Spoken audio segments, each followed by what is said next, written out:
Namaste, and once again welcome back to another session of online mathematics class. Today we are going to discuss a new topic, maxima and minima. It is one of the important topic in this chapter, applications of derivatives. Okay. In this section we will use the concept of derivatives to find maximum or minimum values of various functions. In fact, we will find the turning points of the graph of a function, and thus we find the points at which the graph reaches its highest or the lowest locally. The knowledge of such points is very useful in sketching the graph of a given function. Further, we will find the absolute maximum and absolute minimum value of a function that are necessary for the solution of many applied problems. So first of all, let me define the terms maxima and minima. Maxima and minima are respectively the plural forms of maximum and minimum. Let f be a function defined on an interval I. F is a function defined on an interval I. F is said to have a maximum value in I if there exists some C in I such that f of C is greater than f of x for all x belongs to I. I repeat, f is a function defined on an interval I, and f is said to have a maximum value in I if there exists a point C in I such that f of C is greater than f of x for all x belongs to I. Okay, the number f of C is called the maximum value of f in I, maximum value of f in the interval I, and the point C is called a point of maximum value, point of maximum. Then the next one is f is said to have a minimum value in I if there exists C in I such that f of C is less than f of x for all x belongs to I. F is said to have a minimum value in the interval I, then there exists some C in I such that f of C is less than f of x for all x belongs to I. Okay. Here also the number f of C is called the minimum value of f in I, and the number C is called a point of minimum value of f in I. Okay. And one more thing is f is said to have an extreme value in I, extreme value in I if there exists some C in I such that f of C is either a maximum value or a minimum value in I. Okay. In this case, the number f of C is called an extreme value of f in I, and the point C is called an extreme point. Okay. So this is the definition of maxima and minima. Clear? Now we shall discuss the geometrical interpretation of maxima and minima. Let us consider on graph.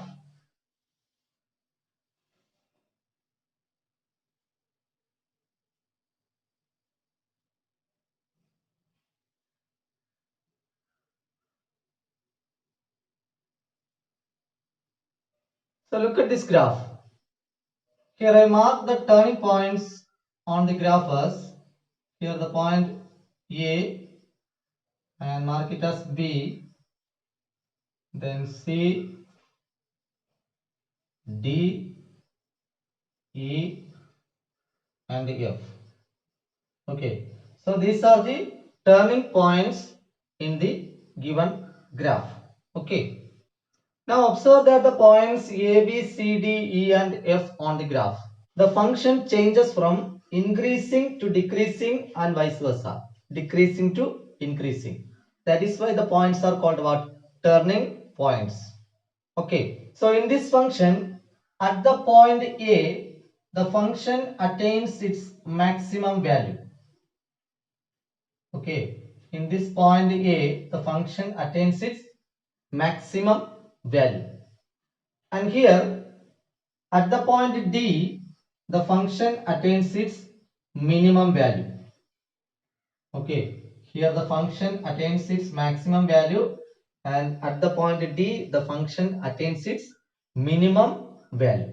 Further observe that at turning points, the graph has either a little hill or a little valley. Or we can say the function has a minimum value at some neighborhood of points B, D and F. Okay, similarly, the function have a maximum value at some neighborhood of points A, C and E. Okay, if we take some points on the left of B and the right of B. Okay, so we can take this much portion only.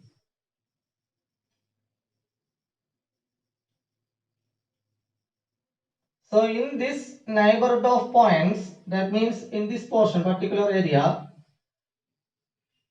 at the point B, the function attains its minimum value. In this neighborhood only, okay, if we consider this neighborhood only, we can say the function attains its minimum value at the point B, okay. Or we can say the function attains its minimum value locally at B. Locally means relatively. While comparing other points in this neighborhood, we can say at the point B, the function attains its minimum value. Okay, that point is called the point of local maximum. Point of local maximum. And if we take the point C or E, here also we can take some neighborhood of points.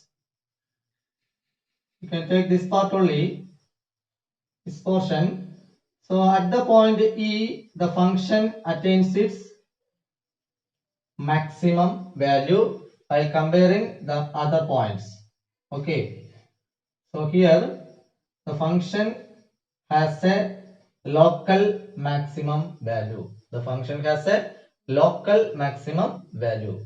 And here also we can say F is a point of local minima. Local minima. Here local maxima. Here also maximum. So we can say local maxima. And here minimum. So B is a point of local minima. And the highest value of the function in the entire interval is called the absolute maxima. Here A is a point of absolute maxima, and the least value of the function in the entire interval is known as absolute minima. So here by comparing, D is the least value, so D is known as absolute minima. Okay, absolute maxima and absolute minima. The highest value in the entire interval is known as absolute maxima, and the least value in the entire interval is known as what? Absolute minima. Okay, so here we can define the terms local maxima and local minima. If f is a function defined in an interval I, and C be an interior point in the domain of f. Okay, C be an interior point in the domain.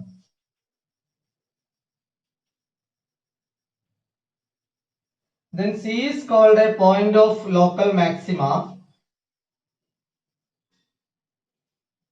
if there is an h greater than 0 such that f of C is greater than or equal to f of x for all x in open interval C minus h comma C plus h.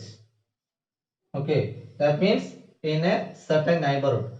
For example, if you consider this point E and take some neighborhood of points, this much portion, while comparing we can say E is a point of local maxima. So here H means H is a very small positive quantity, H is greater than 0, and C, here this point is C. Okay, C. So C plus H, we can draw a line perpendicular.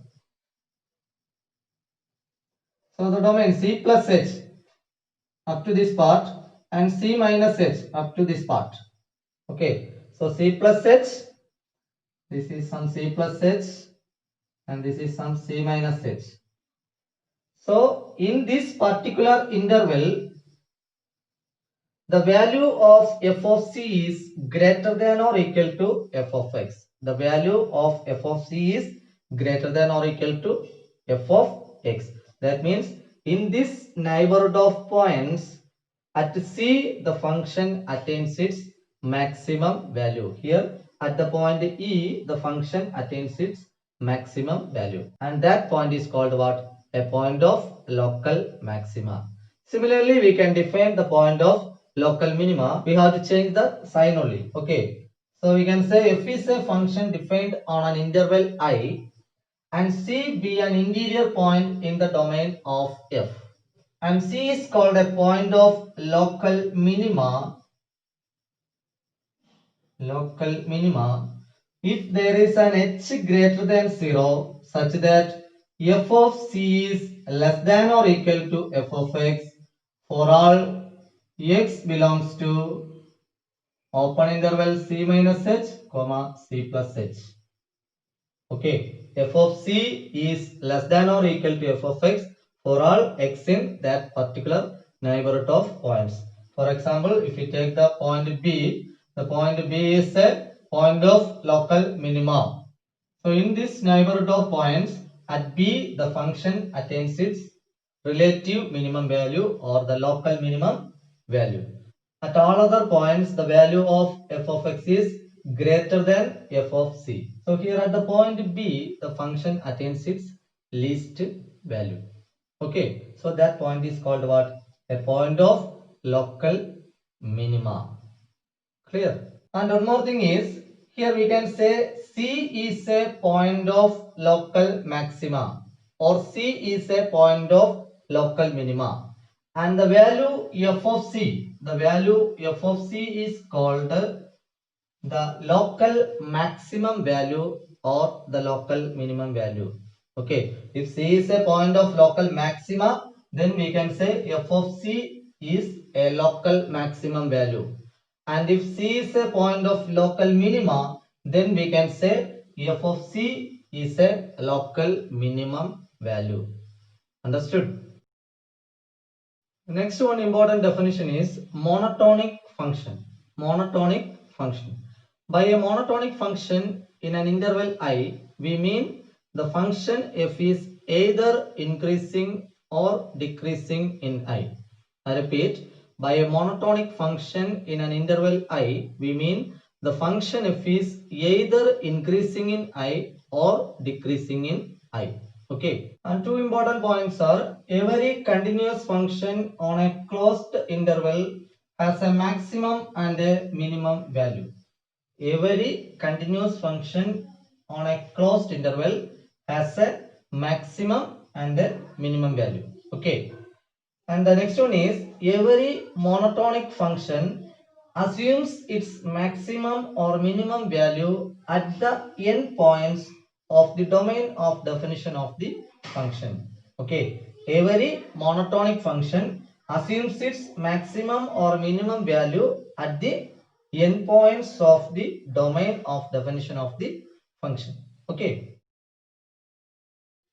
next we have a theorem. Let f be a function defined on an open interval I. F is a function defined on an open interval I.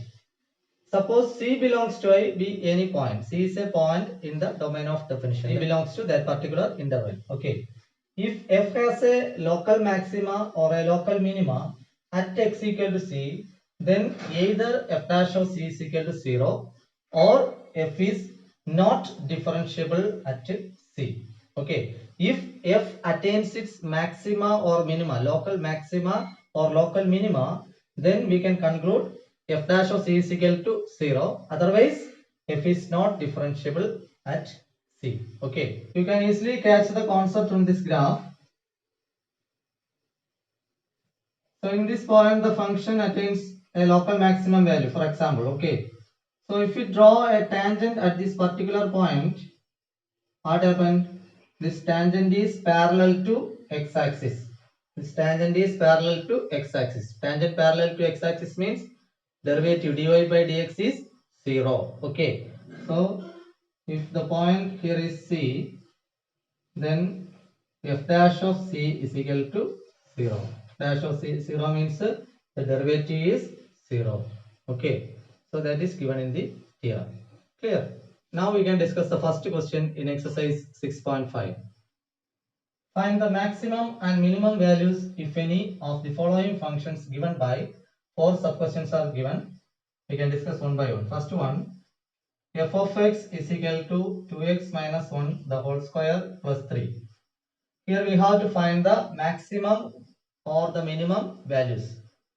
Okay, so if you look at the first term, it is a square. Okay, whole square, 2x minus 1 the whole square, and being it is a square term, it will be positive. 2x minus 1 the whole square is greater than or equal to 0.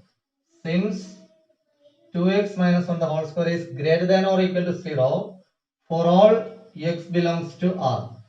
For any real number R, we can say this term will be 0 or more than 0.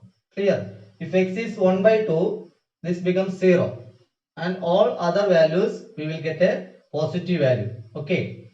So 2x minus 1 the whole square is greater than or equal to 0 for all x belongs to R. So which implies we can write 2x minus 1 the whole square plus 3 greater than or equal to 3. Okay, it's very simple. If we add 3 on both sides of this inequality, we get 2x minus 1 the whole square plus 3 will be greater than or equal to 0 plus 3. What is 0 plus 3? It is 3. So this is f of x. So we can write f of x is greater than or equal to 3. F of x greater than or equal to 3 means the least value of f of x is what? 3. Or the minimum value of f of x is 3. So we can conclude minimum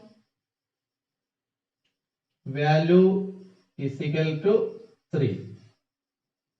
And we have to check whether there is any maximum value. So if we put values instead of x, if it is positive or negative, the value of f of x approaches to infinity. Okay, as x tends to infinity, f of x also tends to infinity. And as x tends to minus infinity, in that situation also f of x tends to infinity.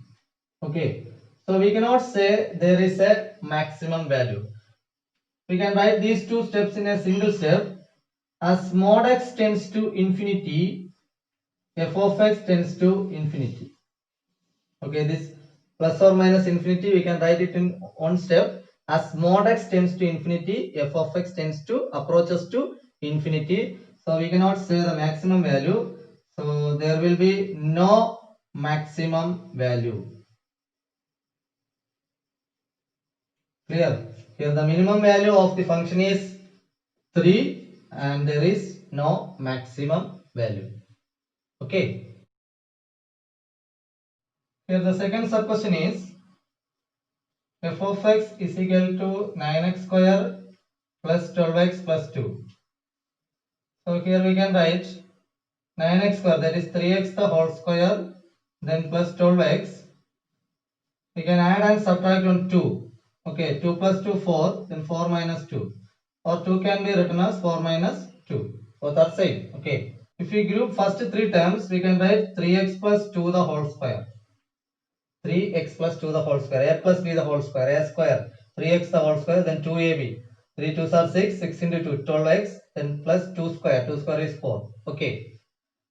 So minus the last term is 2. So here also the first term is a square term. So it will be greater than or equal to 0. 0 or more than 0. Okay.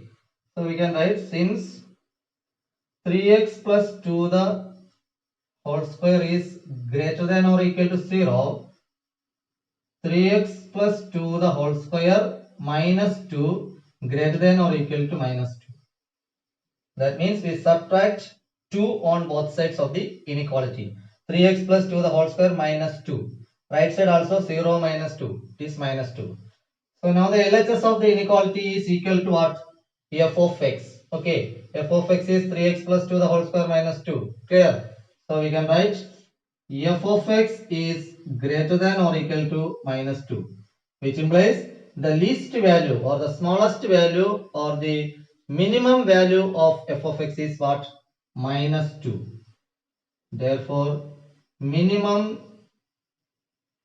value is equal to minus 2. And as in the first case, there will be no maximum value as mod x tends to infinity, f of x tends to infinity.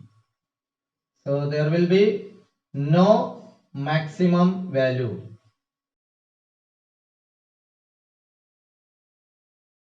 Here we cannot define a fixed number for the maximum value because it approaches to infinity. So there will be no maximum value. Clear? Now we shall discuss the third question. F of x equal to minus of x minus 1 the whole square plus 10. Okay. So here x minus 1 the whole square is greater than or equal to 0 since it is a square term. We can multiply the inequality by a minus sign. Minus of x minus 1 the whole square, and we have a rule: if you multiply the inequality by a negative number, the sign of the inequality get reversed. That you have learned in 11th standard. Okay. If we multiply or divide a inequality by a negative number, then the sign of the inequality get reversed. Here the sign of the inequality means greater than or equal to, so it get reversed, less than or equal to 0. Okay, now we can add on 10 on both sides. So minus of x minus 1 the whole square plus 10 less than or equal to 0 plus 10, it is 10. Okay, so we can write f of x less than or equal to 10. Here f of x is less than or equal to 10 because the value of f of x is what? Minus of x minus 1 the whole square plus 10. That means the maximum value of f of x is what? 10. F of x is less than or equal to 10. That means the maximum value of f of x is 10. Clear? So the maximum value is equal to 10.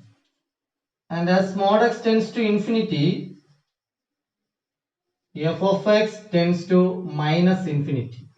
Okay, so we can write there is no minimum value. There is no minimum value. Since mod x tends to infinity, f of x approaches to minus infinity. So we can conclude there is no minimum value and the maximum value of f of x is what? 10. Clear? And here the fourth question is g of x is equal to x cube plus 1. G of x is equal to x cube plus 1. So here as x tends to infinity, g of x tends to infinity. X cube plus 1. So if x approaches to infinity, the value of g of x also approaches to infinity. And what happens if x approaches to minus infinity? As x tends to minus infinity, g of x also approaches to minus infinity.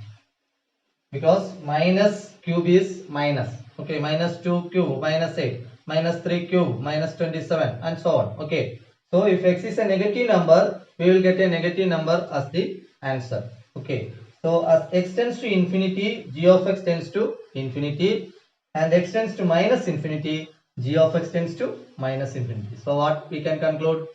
F has neither a maximum value nor a minimum value. F has neither a maximum value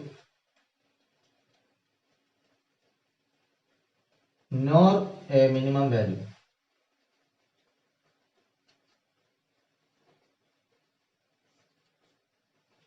Clear?